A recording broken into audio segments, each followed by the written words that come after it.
Welcome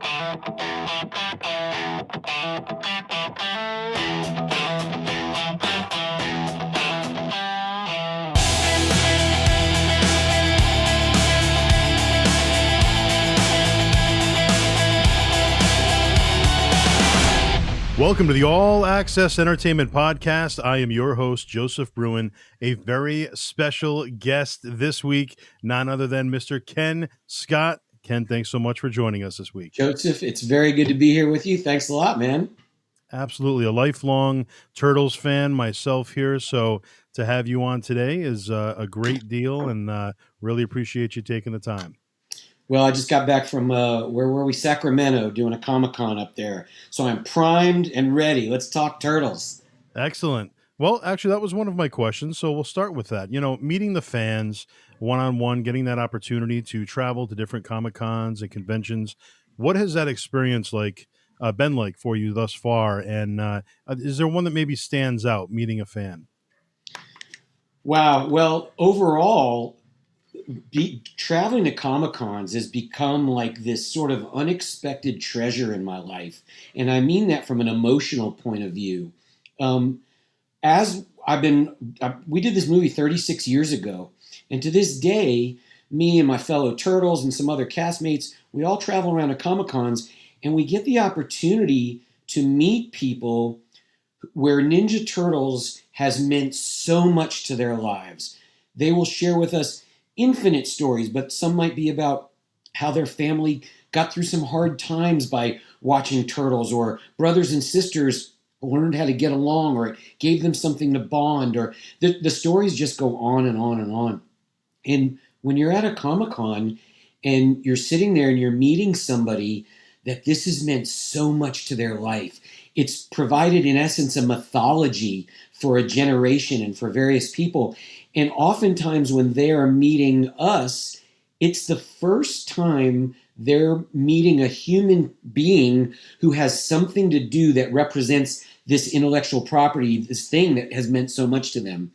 And so it's their opportunity to share what it means to them and to tell these stories.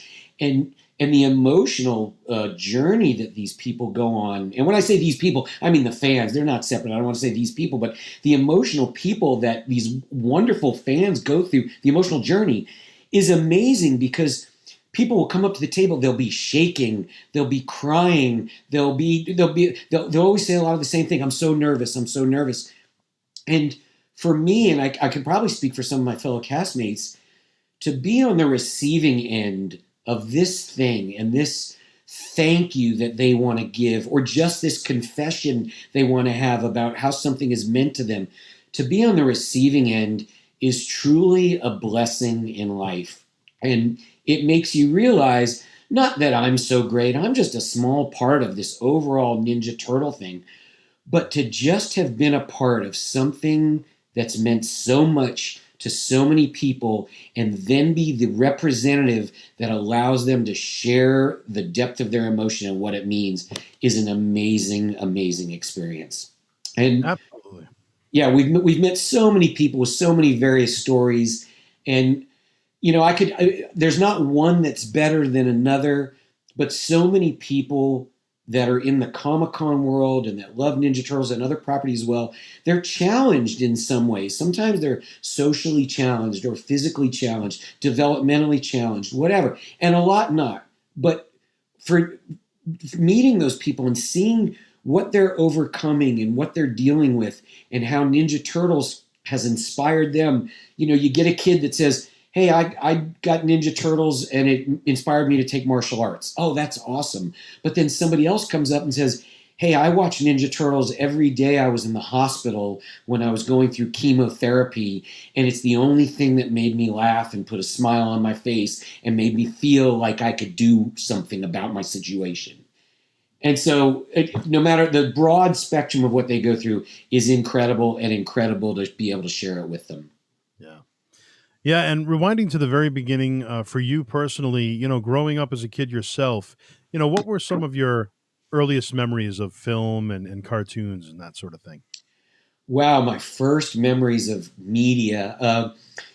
Well, like so many kids, I remember seeing when I was a kid The Wizard of Oz. Obviously, I didn't see it when it first came out, but it was on TV every year. And sometimes I think they would play it in theaters. I'm not really sure, but it was on TV every year. I remember seeing that. And I remember seeing The Blob with Steve McQueen. And that scared the living shit out of me. And for the next, I was 5 years old. And for the next several years, I had to sleep with the hallway light on and my bedroom door open because I thought the blob was going to get me. But early on for me, I have sort of vague recollections. I couldn't tell you exactly which things came first, but I saw a lot of Disney movies in the theater, Pete's Dragon, and all the animated features and stuff like that, and I loved it. I remember when I was a kid seeing game shows and things on TV during the day when you stay home from sick from school. And I remember as I got a little bit older and started taking martial arts, the things that really influenced me ultimately in my career were action films and anything action oriented, even on TV. Going back to when I was growing up, the A-Team was my favorite TV show. But even earlier than that, I loved Wild Wild West. That was a great show. And there used to be a show called Thrill Seekers. It was a documentary show that came on, like, I remember it Saturday afternoons or Saturday mornings with Chuck Connors, the famous actor from The Rifleman. He used to host it, and it was basically about daredevils, guys like Evel Knievel doing crazy things. I remember somebody rode a sled down a roller coaster or something. Anyway, just the craziest things. So all that daredevil stuff, all that action hero stuff, combined with my memory of Chuck Norris movies, Sho Kosugi and Enter the Ninja movies from Canon Films, all that stuff. Those were the kind of things, along with professional wrestling, that shaped, those are what gave me my mythology and gave me the things that I wanted to strive to be and be like. So a lot of the guests that I have here on the podcast are pro wrestlers. I was a ring announcer for 10 years, and that's where a lot of my contacts lie. So, it's heavy in wrestling often, but we have people from the industry from all different aspects, obviously. So when it comes to pro wrestling, what are some of your earliest memories of the wrestling business, and who are some of your favorites? Man, I grew up in Greensboro, North Carolina, which is right next to near Charlotte, which is the home of Jim Crockett Mid-Atlantic Professional Wrestling, which is the organization before it became WCW, before Ted Turner bought it. So there was a lot of great regional wrestling around the country, but that obviously that Mid-Atlantic Professional Wrestling, Ric Flair was there, Ricky Steamboat was there, Ivan Koloff, the Masked Superstar, Wahoo McDaniel, Paul Jones, Andre the Giant, Abdullah the Butcher. All those guys came kind of rolling through there. But for me, Ricky Steamboat and Ric Flair were my two guys. And because I grew up in Greensboro, Mid-Atlantic Professional Wrestling used to do their biggest shows at the Greensboro Coliseum. They would do them in Charlotte, they would do them in Raleigh, and right in the middle of that was Greensboro, and that's where a lot of championships changed hands. And I was fortunate that when I was young, my dad used to take me and my brother to Mid-Atlantic Professional Wrestling at the Greensboro Coliseum. So I was there, I was in it. I used to watch it every Saturday morning, starting at I'd go to karate class from 9 to 11, and then when I got back, wrestling would be on from anytime after that. You could find it on every little channel somewhere. So I grew up on Mid-Atlantic and absolutely loved it. Once I got older and then WWF, which became WWE, sort of came in, that was kind of behind me. I had already aged out of wrestling for me and was on to other things. So that heyday of the late 70s and early 80s of Jim Crockett Mid-Atlantic, that was the deal. Truly some great memories, and that's when it was still, there was kind of a mystique around the whole wrestling business, so it was something special. Kayfabe was still strong, man.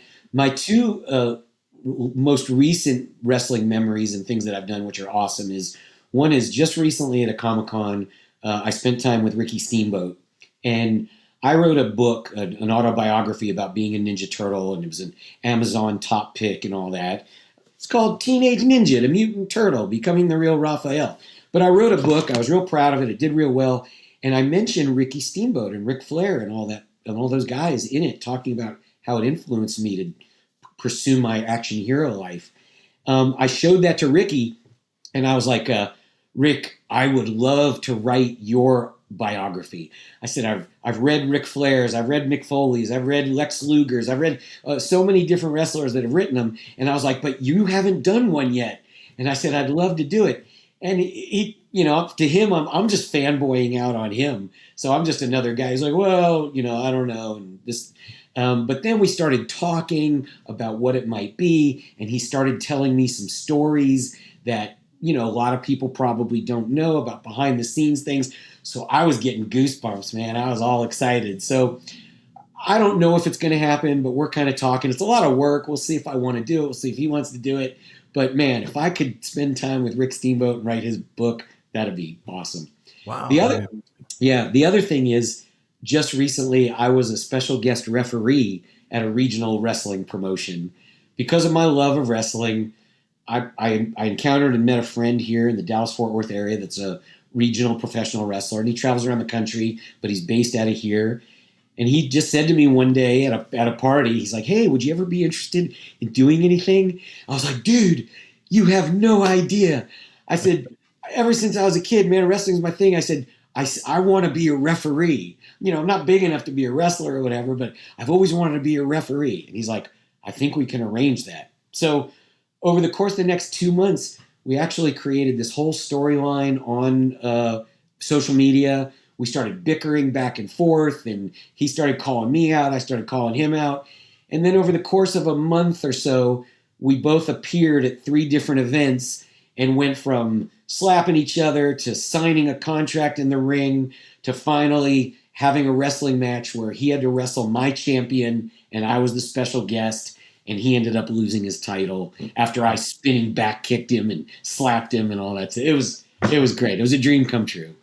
That's amazing. I don't know if you knew or if you were aware, but the 2 wrestlers in the WWF, this is probably around 1993, Barry Hardy and Dwayne Gill. Dwayne Gill would go on to become Gillberg, but the 2 of them wrestled in a couple non-televised matches as the Toxic Turtles. And Ninja Turtles was huge at the time. So they actually came out in these makeshift turtle outfits, full turtle costumes, and wrestled in that gimmick for a few matches. Wow.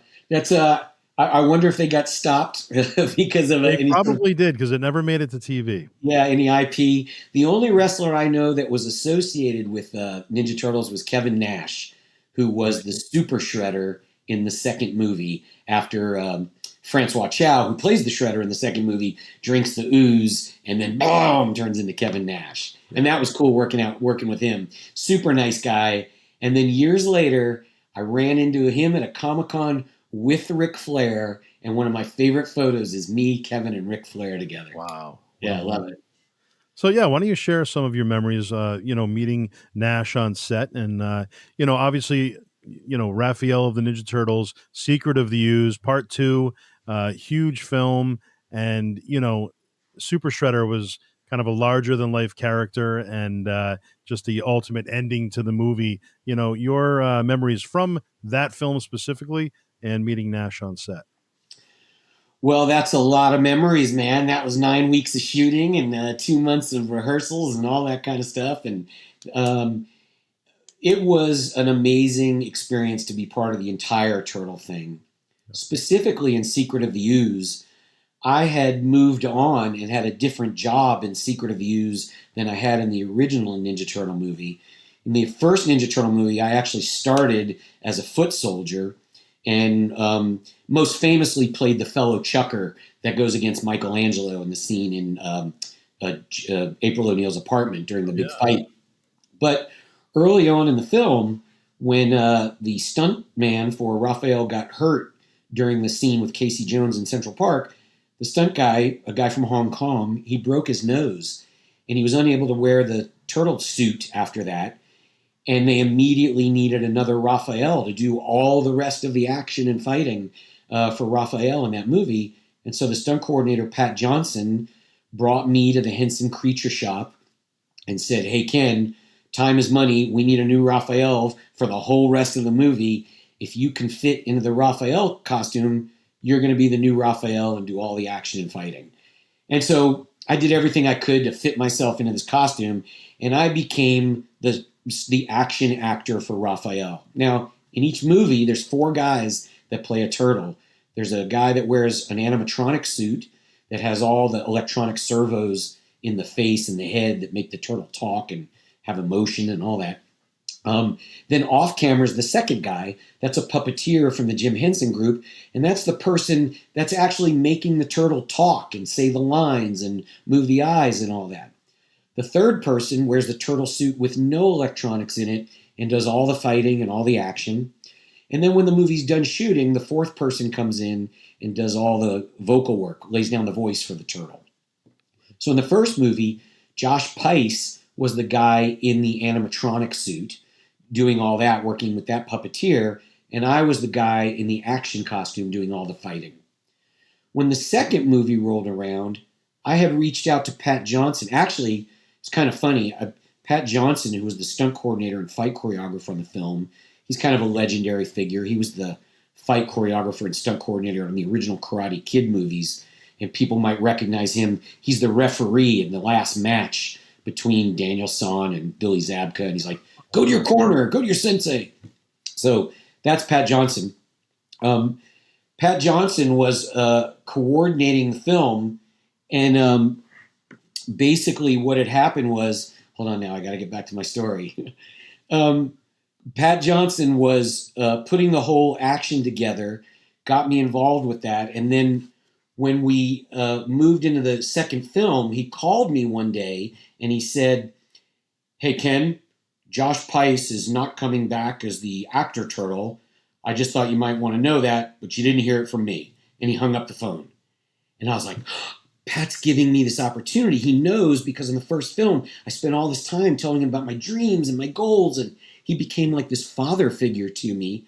Ultimately, after the film, I spent time with him. He got me other jobs, all that stuff. But he called me and he dropped this hint to me.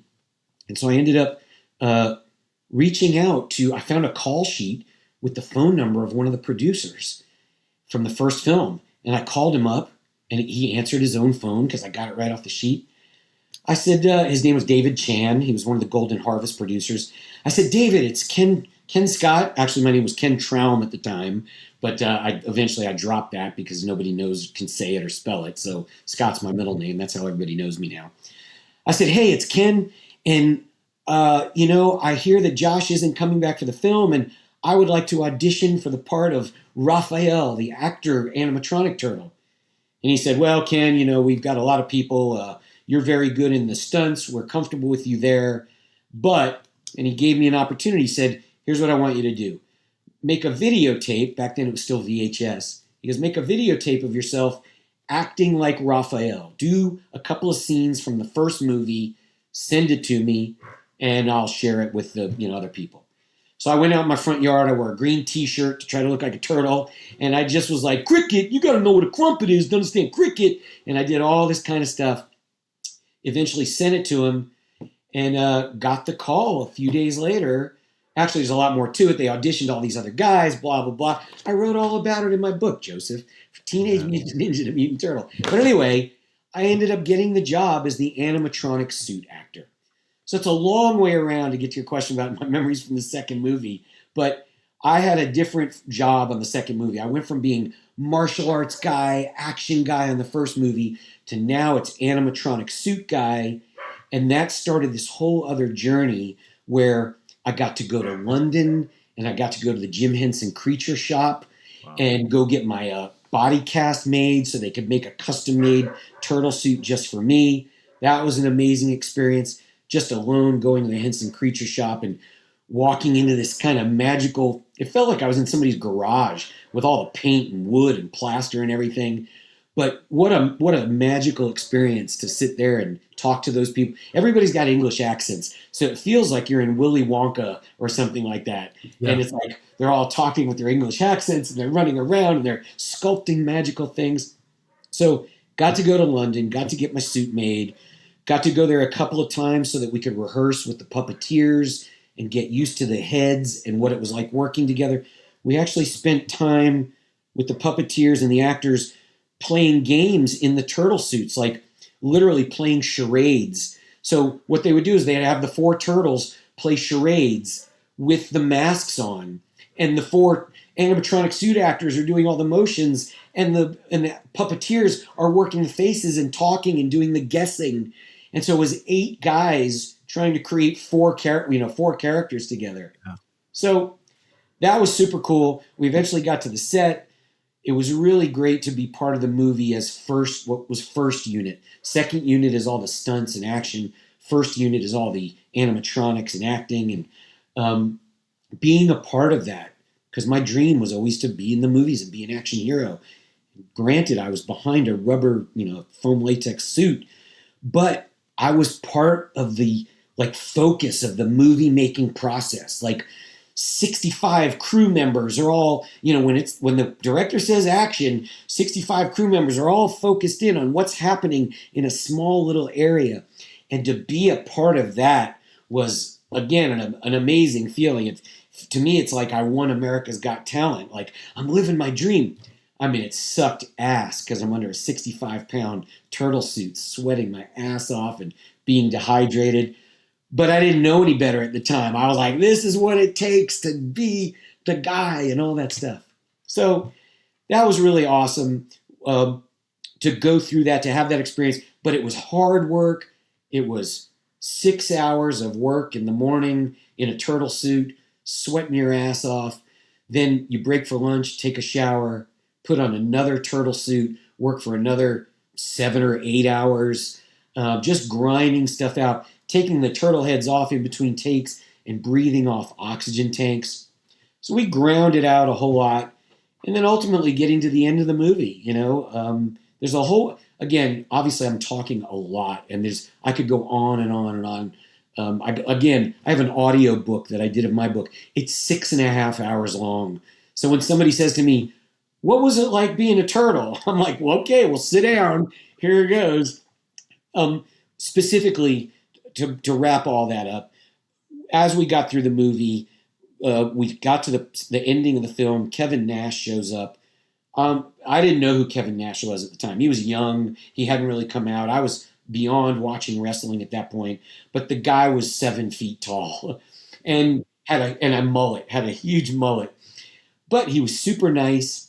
And when he came on the set and we started practicing, how are we going to choreograph this ending with you? We got to the action scene, and I think we were rehearsing with Pat Johnson, and somebody took a swing at Kevin Nash, and just like we do in movies, he didn't make contact with him. He took advantage of camera angles to make it look like he was hitting him, and Kevin didn't move. And Pat Johnson, the stunt coordinator, said, Kevin, you gotta jerk your head to the side like you're getting hit. And Kevin was like, well, go ahead and hit me. And Pat was like, no, we're not going to hit you. Kevin's like, no, that's what I'm used to. Like, go ahead, hit me. I can take it and move. And Pat's like, look, that's not how this works here. I know that's what you do in wrestling, but here we do it like this and that. So he kind of had his first education on the set of what it was, the difference between doing movie choreography and doing wrestling choreography. Wow. Yeah, after that, he kind of got it. The one funny thing about working with Kevin is he's there and he's wearing this huge Ninja Turtle, the Ninja Turtle costume for the Shredder. It's huge and it's got these huge blades on it and everything. Now, why his costume changed after he drunk the ooze, I don't really know. I don't know how the ooze made the costume bigger and better. In my mind, it feels like he should have hulked out and shredded the Shredder outfit. But anyway, it is what it is. First of all, he was upset that they had to paint muscles on it. He was like, come on, I got what I got underneath here. But they painted the abs and things on it. But he was such an awesome, evil-looking dude that in between takes, rather than wear the Shredder boots that he was wearing at the time, which I believe might have been elevated to make him even bigger, I'm not sure, he needed to relax his feet. So the girls in the wardrobe department made him these really frilly bedroom slippers, like a girl would wear, with tutu material on it and everything. So in between takes, Kevin was walking around in his ladies' bedroom slippers. It was very funny. Wow, So, that's a great story. So when it comes to, you said the weight of it was 65 pounds for the costume. What was it actually made out of? And how long of a period of time are you wearing it? You know, you said 6 hours and then another 8 hours after a break. You're wearing it nonstop that entire time? Yeah, that's correct. The suit itself is made out of foam latex. And so it's a combination of spongy material and then like a very thin latex skin over that sponge. The perfect example for anybody that wants to know what it feels like is it's basically a Nerf football, but it's even a little bit softer and more pliable than a Nerf football to allow us to bend and move and all that. Okay. Now, what happens is if you've ever seen a Nerf football, there's two things that happen to it. One is that little latex layer that's painted on starts to peel after a while. Right. And so that would start to happen to the turtle costume. So the Henson group constantly were, each turtle had a, what we called a dresser. It was somebody that spent all day with you, tending to you, helping with your needs, because you're basically wearing a spacesuit. So you can't really go, you can't just walk around a craft service and grab some crackers. Somebody has to help you and get you through the day, help you with your head on and off, take you in and out of the costume in case there's an emergency or you have to go to the bathroom, God forbid, and go through all the process to take it off. But it's kind of like a Nerf football. The second thing about Nerf material is if you've ever left a Nerf football out in the rain or dropped it in a swimming pool, it weighs 15 pounds when you're done. It's sopping wet. It just absorbs all the water. Well, the Ninja Turtle outfit was the same thing. So you're wearing basically a wetsuit that's made out of 2 and 3 inch thick foam latex. So if anybody's worn a wetsuit, you know it doesn't breathe. You sweat. Your body's just sealed up in it. It doesn't let moisture in, you know, and you just are sweating your ass off in there. As you sweat, it absorbs it just like the Nerf football. So you're wearing this sponge that gets heavier and heavier and more saturated as you're sweating because that's all you're doing is sweating. Sure. So we would sweat out anywhere from 5 to 10 pounds of water weight every single day, and that would be in the suit. So when you took your suit off, the poor wardrobe people would just like turn the boots or the gloves over and just pour out all your turtle sweat, and then they'd have to wring it out, and then they hung all the parts in a special drying room that they had built with all these heaters to kind of dry it out. So Wow. the turtle suit alone with nothing in it, like the stunt suit, weighed about 35 pounds. Once you put on the actor suit, you're now talking about a head that has like 27 different electronic servos in it, attached to a cable that runs down your neck. You're wearing a backpack, and underneath the shell, there's a computer processor that's like the size of a shoebox, and underneath that is a remote control receiver. And don't forget, this is 1989, 1990, and at that time, there was no, if you wanted 8 gigabytes of computer space, that was a drive that was the size of a shoebox. Now my phone, can have gigs and gigs and gigs. But back then it was like just, huge. So anyway, we got all this stuff under the turtle thing. You put all that together, you're talking about 65 pounds, and then you start sweating in that thing and it gets heavier and heavier. So after 6 hours, you're wearing it for 6 hours. During that 6 hour time, you might put the head on and shoot for, let's say, a half hour or 45 minutes. Then at the end of that 45 minutes, they go, all right, cut, moving on, which means it's time to move the cameras and all that.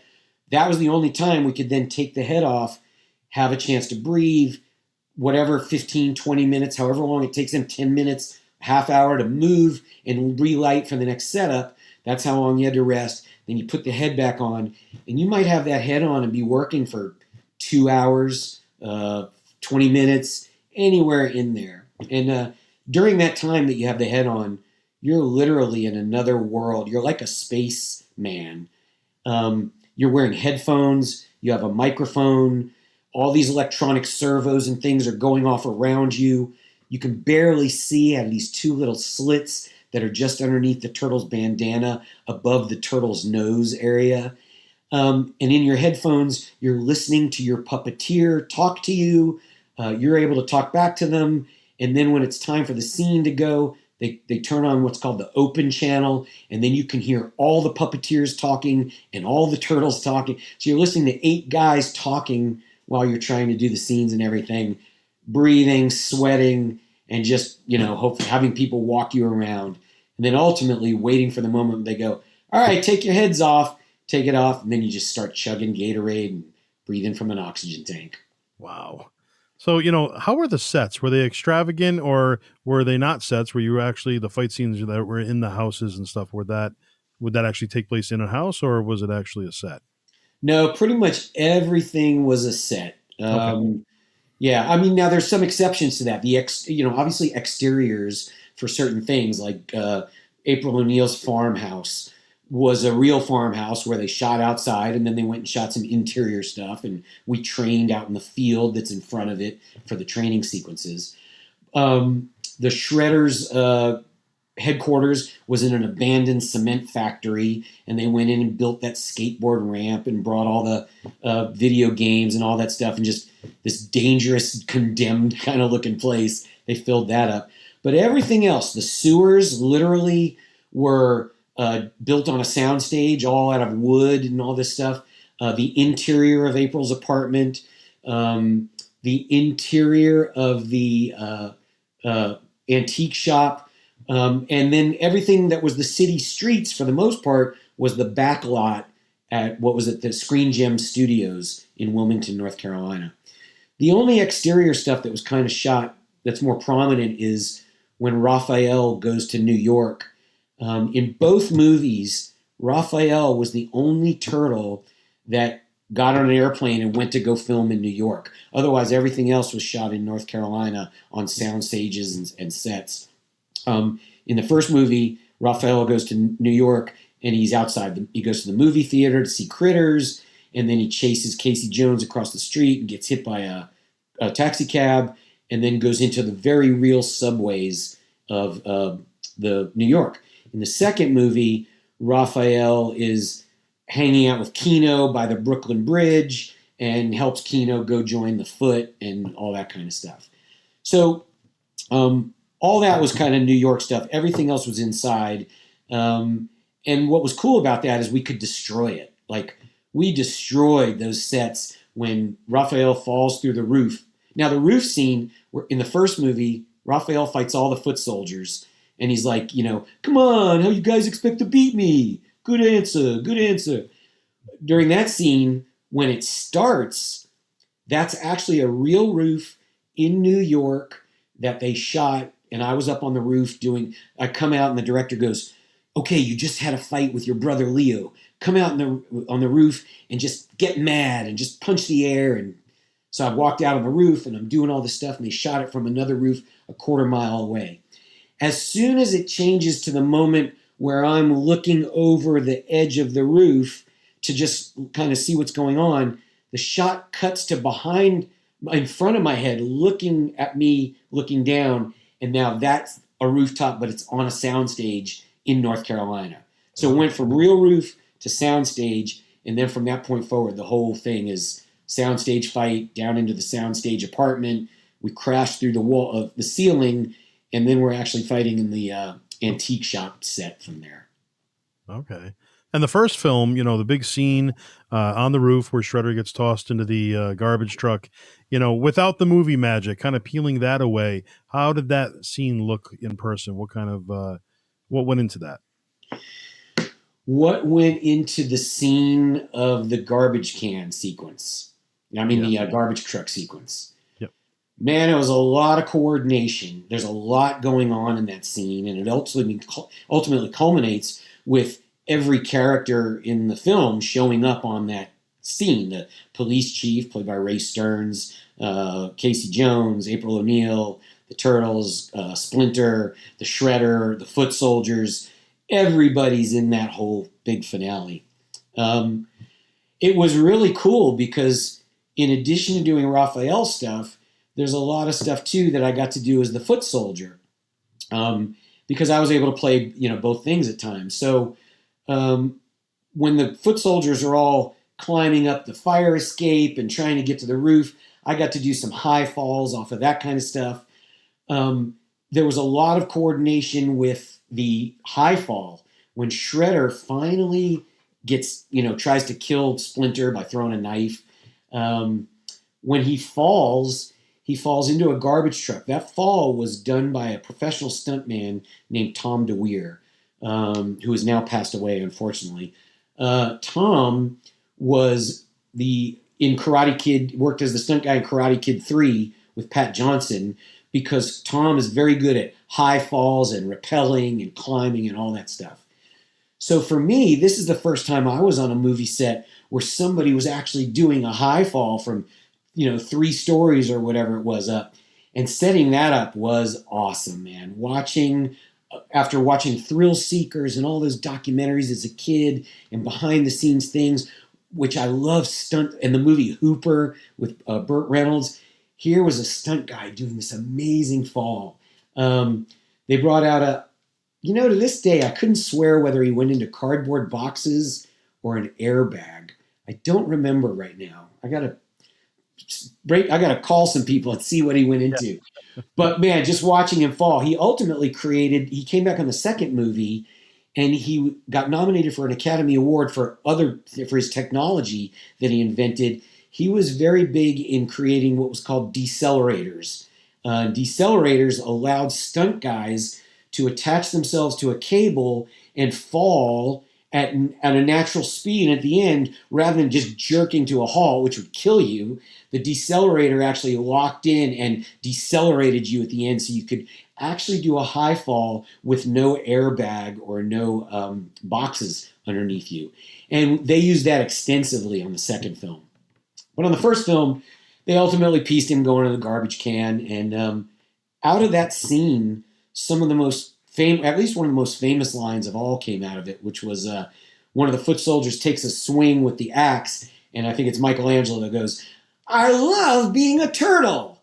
And so that was one of the great moments that kind of came out of that. Outside of that, it was a lot of chaos, and it ended, in a great, enormous shot with a lot of things going on at once. That was cool to see from my, new perspective from being on film sets. Sure. And if you had to guess, how many actors roughly were on hand at once as the troopers themselves? As the foot soldiers? Yeah. We had scenes where for the foot soldiers, there was probably 4 to 5 main guys that were used extensively. And I was one of them. Another guy named Paul Beam, who unfortunately also has passed away at this time. Tom DeWeer, and then a guy named Dale Fry, who was the world lightweight kickboxing champion at one time. So those were some of the main guys. So every time something was kind of needed, and there were also a lot of great martial artists from the local area in North Carolina that were playing integral roles there too. On big days when we needed a lot of foot soldiers, like the final scene or closing in on the roof, they literally brought in like another 20 to 25 guys. So there was probably 25 guys on set at any one time for different scenes as the foot soldiers. Maybe, give or take a few, but it was something like 25.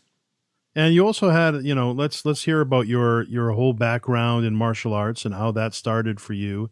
And obviously you were involved in different aspects of martial arts. So let's hear all about that. Joseph, I love the fact that you ask these wide open-ended questions. And I often feel like, okay, I've got a lot of, you're, again, like, tell me about your martial arts, which has been 45 years. And I could sit here and talk, but I always feel like, I think I'm talking too much, And it's like, I want somebody to stop me or something. But anyway, my martial arts started when I was 12 years old, 1979. As I write about in my book, Teenage Ninja Mutant Turtle, available on Amazon. I started taking karate because I was a soccer player, and the local community center where I played soccer had people jumping around in these pajamas and kicking and punching, and I just thought that was so cool. I mean, I was already into wrestling and action movies and started watching kung fu movies, so here were people doing that stuff. I thought it was cool. And then some kid jacked me up in school a little bit, got me in a headlock, kind of bulldogged me in the hallway. And I was like, screw that. I'm going to take karate. So I asked my dad if I could take karate, and unfortunately he said no. And so I went to the library and I got myself a book. And I went out in the backyard and I opened the book. It's just like out of the Karate Kid movie. And I'm sitting in the backyard and I'm practicing my reverse punches and my front kicks. And, you can only do so much from a book. But my dad saw what I was doing and he said, all right, here's the deal, Ken. He goes, karate lessons at the local community center are $15 a month. He goes, I'm willing. I was 12 years old. I didn't have $15 a month. He said, I will pay for them, but I don't want this to be like all the other things you get into and then just quit. So I'll pay for it. But if you quit, you have to pay me back for all the months I've paid from the time you start. And I was like, okay. I didn't care. I just wanted to do it. I didn't think about the consequences. So I went to the community center and I ended up signing up for Okinawan Goju-Ryu karate classes, which was a blessing. I didn't know one karate style from another, and it really wasn't that prominent. You basically had a taekwondo school in town and a couple, karate school maybe. So I went there, and that was the beginning. I fell in love with it. I trained diligently. It turns out that I was lucky enough to be in a place where there was a great instructor that came with a great background, and he was teaching because he loved it. He was actually an assistant district attorney, but he dedicated his life to teaching martial arts. His name was Lawrence McSwain. Still is Lawrence McSwain, though. He's still around. I still visit with him. I still talk to him. He's still an important figure in my life. He promoted me to black belt after, I believe it was 6-7 years of training, something like that. And I competed all over the country, mostly on the East Coast, going to the Battle of Atlanta and other big tournaments and all this. Did fairly well. And then ultimately went off to college, continued to train in college, worked out with a lot of other people that I had met through the karate scene and the karate clubs there.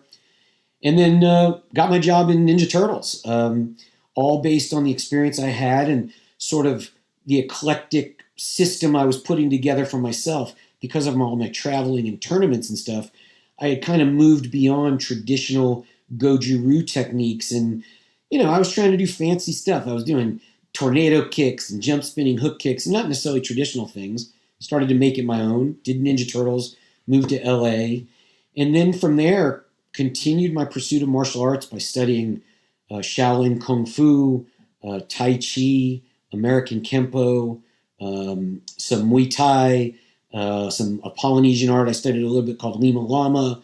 And then now I currently study Isshin-Ryu karate. So I've sort of gone all around trying to learn as much as I can. Bruce Lee always said, take what's valuable to you, throw the rest away. Gifchen Funakoshi, the famous karate instructor, was like, hey, there are no systems. There's just, learning and karate and what works for you. So I've been doing it now for 45, 46 years, training in various ways and creating what works for me. And I love it. It's become the backbone from the very beginning. It's been the backbone of my life. It guides my spirituality. It taught me discipline, honor. It's the basis of how I interact with the rest of society and people, trying to live kind of a warrior, Eastern Buddhist kind of code. And it's been the most important thing in my life. And fortunately, it opened the doors for me that allowed me to do what I did in the film business. And now here I am 35 years later talking to you about it. That's awesome. And you mentioned, obviously, you jumped on that opportunity when it came about for Turtles 1. When you came out of Turtles 1, when it's all said and done, and you realizing how big it actually was, going into it, did you think it was going to be what it became? Nobody thinks they're going to make a viral video, right? Not a true viral video. I mean, now everything's different. Everybody's so contriving and trying to think things and do stuff. But in the original days and originally with movies, there was a lot of hope. Producers hoped that their movie was going to be great. Nobody was wishing it would be a failure, and nobody wished it would be mediocre. So there was a lot of hope. But nobody has any idea. George Lucas might have had an idea. I mean, he kept with Star Wars and all that. But who knew, Certainly the studio didn't know. They let George Lucas have all his own merchandising rights and all the licensing for all the characters. They only knew what they knew. So when Ninja Turtles was being made, to those of us that were acting in it, nobody was thinking, oh man, this is going to be huge. I can't wait for this to come out and be in it. Primarily as an actor or a stunt guy or whatever you are in that professional world, you're mostly just happy you have a job. And you're like, oh, this is great. I hope this does well. But once I finish this, I've got to go look for the next one. And even the producers, when this movie was being made, they were worried. They were worried that the first one was physically it was too dark in the lighting. It was very hard to see things. It was dark in tone. Unlike the second and third movie, the first movie is kind of dangerous. It's dark. There's kids smoking cigarettes and drinking alcohol, and people are getting stabbed and cut, and it's dark and even though you don't see the blood and all that, it's dark and dangerous. The second movie is like more of a cartoon, and so is the third movie and on. So they were worried that they'd created something that was going to be a bomb. And Robbie Rist, who was the voice of Michelangelo, he actually tells a story at the cons where he says after the movie was done, he was in the recording studio recording the voice for Michelangelo. And while nobody thought he was listening or within earshot, he heard some of the producer people talking about how they were worried that this movie was going to be a bomb and that it was too dark and that somebody screwed up somewhere and it was going to be nothing. And then lo and behold, the producers went out on opening night in New York, and the lines were around the block.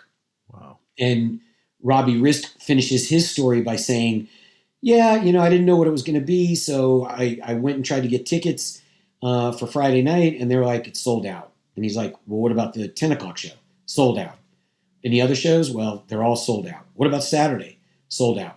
So Robbie found out that he couldn't even get into like a Sunday night show, and it was all sold out. So it caught everybody kind of by surprise how well it did. Again, everybody was hoping. You're always hoping it's going to be a success.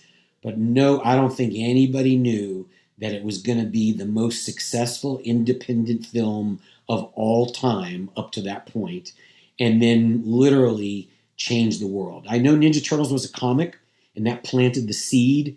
And then the cartoon came out, which was in essence originally designed to be a marketing tool for Playmates toys, but it caught on. And that sort of fertilized the seed. But I'll tell you what, man, it's my belief that when that movie poster came out and said, hey, dudes, this is no cartoon, and literally it reached into the TV and into kids' souls and pulled what was an animated idea that, again, it's a cartoon, so you know it's not real, and it put it into a live action movie. And when it did that, it brought it to life. And that, I think, then like a virus, boom, that thing went all over the place. So I don't think anybody knew it was going to be that way, but thank goodness it did. And it, like I said, I've always said this, it changed the world. And was one better than the other for you? The better experience personally, one or Turtles 2? For me, I enjoyed number one more because every day was an unfolding of my dream. I wanted to be an action hero ever since I was 13 or 14 years old. I did everything I could. I studied. I learned how to ride motorcycles and fence, and I jumped out of airplanes and learned how to ride horses. Just whatever I thought I needed to do. Got a film degree, and then my first job out of college was being in the Ninja Turtle movie. And it was one thing after another. I was a foot soldier, and then I was Raphael, and I got to do all this cool stuff. Plus, I was doing martial arts with Pat Johnson, and that gave me a lifelong relationship. Would give me another mentor in my life. When the second movie rolled around, it was awesome because I, sort of got quote unquote promoted to actor turtle, if you think so, but if you think it's that way. But the work wasn't as fun. It was more just laborious in the suits and all that kind of stuff. It was still creative and exciting, but it wasn't as fun as being an action hero in the movie. And being in this industry for so long, what would you say is the best piece of advice that you've received over the years, whether it be in martial arts or in the movies? Man, the best piece of advice that I've received was Pat Johnson said to me, Ken, nobody wakes up in the morning and says, today I'm going to be an asshole. So when you do wake up in the morning, try to remember not to be an asshole. That's yeah, that makes sense. And when it comes to those big fight scenes, how many takes were there in general? It could vary. The fight scenes were well done and done by very good martial artists. So we would hopefully get things in 2, 3 takes, whatever it might be. Sometimes it would be more depending on what was going on. But we really had to move. They did not want to spend a lot of time because it was a low budget movie. This movie was $7, $8 million tops, which, funny enough, made at the same time and for the same budget as The Terminator. And look at what both those movies did to the world. Yeah. So it was just a handful of times. It wasn't like we were doing 10, 20, 30 takes. It was like, you better get this shit in 2, 3 takes. Otherwise, everybody's kind of like, oh, what are you doing? Right. And I feel like the music played an important role in both films, really. It just had a special feel. The soundtrack was, just, I don't know, it felt special. How do you feel how important the music was to the films? You know, that's a question that almost goes back to film theory itself, which is I think music is super important to a film. It tells us how we're supposed to feel, you know? It's like it makes all the difference. And I think that when the music gives this film a serious tone when it needs to be serious, and it gives it a whimsical tone when it needs to be whimsical. If the music doesn't fire off correctly, you can really turn the tables on what the tone is supposed to be. So, what I do love is I love Partners in Crime, Turtle Power. I think that's a great song. It plays during the ending credits of the movie. Turtle Power, Turt.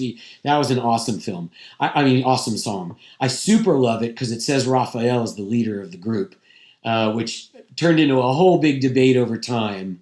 But Richard from Partners in Crime, they eventually went back, and when they redid it for this 35th anniversary of the film, he actually changed that lyric, which I got pissed about. But what are you going to do? And did you have any interaction with Vanilla Ice? Yeah, Vanilla Ice, as I write about in my book, Teenage Ninja Mutant Turtle, Vanilla Ice showed up on the set and had an entourage with him. And, I thought he was an amazing talent, I guess, it wouldn't be too long after that, or he was even maybe at that time, I guess Ice Ice Baby was a thing. But as a turtle working in the turtle suit, it was very easy to feel like the producers didn't really value you. They just felt like you were a schmuck in a rubber suit. And so, and they made us feel like we could be replaced at various times, although they couldn't. That was a whole, because of the suits and all that stuff. When Vanilla Ice came on the set, they treated him like royalty. So through no fault of his own, there was some enmity created with the Turtles because we were looking at the producers going, man, they're giving that guy trailers and this and that, and they threw a whole birthday party for him and all this stuff, and we just felt like chopped liver. But I will say with Vanilla Ice, the one thing that was frustrating as a turtle, when you're in that turtle suit and it's 100 degrees inside it, and you're working hard, and all you want to do is take it off and breathe. Sometimes he would forget the lyrics to his song during the scene, and we would have to do multiple takes over and over while doing the dance, that whole go ninja, go. So we're actively doing fight choreography, and we have to keep doing it over and over again because he wasn't quite getting the lyrics right. So that was unfortunate, but it was cool to work with him. I did ask him, I did say, hey, at the end of Ice Ice Baby, you say the words, word to your mother. I said, what does that mean? And he goes, it means like word to your mother for having you. And I go, oh, and I got it. Like, word to your mother for giving props and everything, for bringing you into this world. And so anyway, I thought that was pretty cool. I actually just learned that now from you saying that. So that's awesome. I speak ice. Right. Now, the costumes, did they survive any of them or? No, the original Henson suits were such a delicate balance of finding pliability and stuff that the compound that they were made out of had a half-life, I guess, and ultimately they just turned to dust. They just Not too bad. disintegrated. Yeah. How can fans follow you and purchase your book? Tell us about your book. Well, thanks. I wrote a book, Teenage Ninja, the Mutant Turtle, Becoming the Real Raphael. It was an Amazon top pick. I'm never trying to shove a book down anybody's throat. I don't care if anybody gets this book because I didn't write it to try to make money. I wrote it because over the years of doing Comic Cons, I know that fans love and are fascinated by the stories of making the film. They want to know the things that you and I are talking today. That's why, amazing podcasts like yours exist so that you and I and other people can talk about their properties, but so that you can tell these kinds of stories. This book is available in paperback. It's also available in a Kindle. It's only $10 in paperback. I was allowed to set the price. And so I just set a price that would make it super accessible for people instead of $19 or whatever. But there's also a Kindle Audible version. I'm not Kindle, an Audible version, an audiobook. And it's actually me telling the whole book. It's like 6.5 hours of this, just talking. But it tells the story about how I became Raphael. I disguised myself as a pizza delivery guy, and I snuck into the movie studio and met the right people in order to get the jobs. Then the guy that was Raph broke his nose, and I got to take his job. And then about 3/4 of the book is just behind-the-scenes stories of making the first 2 movies. So I encourage anybody listening, if you like the first 2 movies, check out the reviews of the book. Just go on to Amazon and type in Kenn Scott book. It's Ken with 2 N's. And check it out. I think it's a good time. You can find me on Instagram at Kenn Scott Official. It's real simple. And then the easiest way to find the book or any other any other turtle stuff with me, you can even get autographs or autographed copies of my book. Just go to turtleconfessions.com. And if you go there, you can find a website that's got all kinds of stuff and links and books and autographs. So that's kind of it. And if people follow me on social media, on Instagram especially, I go to all the cons. This year we have a big tour. We're going to all the fan expos throughout North America over the course of the next 10, 12 months. And we record it, and we have a lot of fun, and we post it up on social media, both there and at the group. We call it Turtle Shellabration. And if you go to Turtle Shellabration on Instagram, you can follow the whole crew. Well, I want to personally thank you for all of your contributions and all that you've brought to the magic of the TMNT universe. And as a kid, Raph was always my favorite.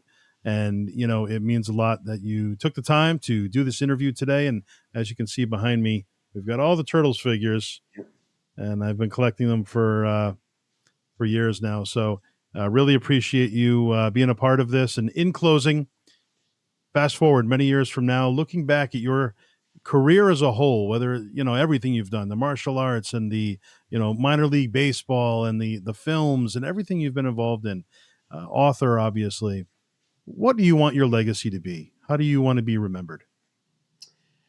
I would like to be remembered for leaving the world a little bit better place for having been in it. I love having been a part of the Ninja Turtles, and what it's done is it's given me a platform to make people happy. We always say that when we're going to the cons together. Again, this celebration group is Robbie Rist, who was the voice of Michelangelo, Brian Tocci, the voice of Leonardo, Ernie Reyes Jr., who did all the action for Donatello and played Kino, the pizza delivery guy in the second movie, myself as Raphael, Judith Hogue as April O'Neil, and then Francois Chow as the Shredder, sometimes James Saito as the Shredder. We all travel together and do the cons. And one of the things we always say is, we get to make people happy. It brings people joy. And again, this is not coming from a point of, oh, they're happy to meet me because I'm a movie star. No, we are so blessed and so thankful to be able to share this, that at the Comic Cons, we spend time with everybody. We share moments. We listen to stories. We tell stories. And people walk away with joy in their hearts, not only the fans, but us as well. I try to take that into the rest of my life. I try to live on my Eastern philosophy, bullshit, martial arts, all that stuff. And I try to be the best person I can, leaving the world a little bit better.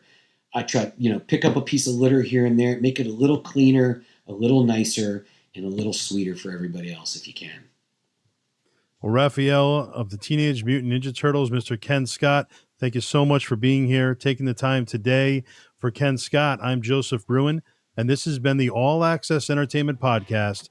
Don't forget to like and subscribe, and leave your comments. We'd love to hear from you, the fans, and we will see you all next time. Cowabunga!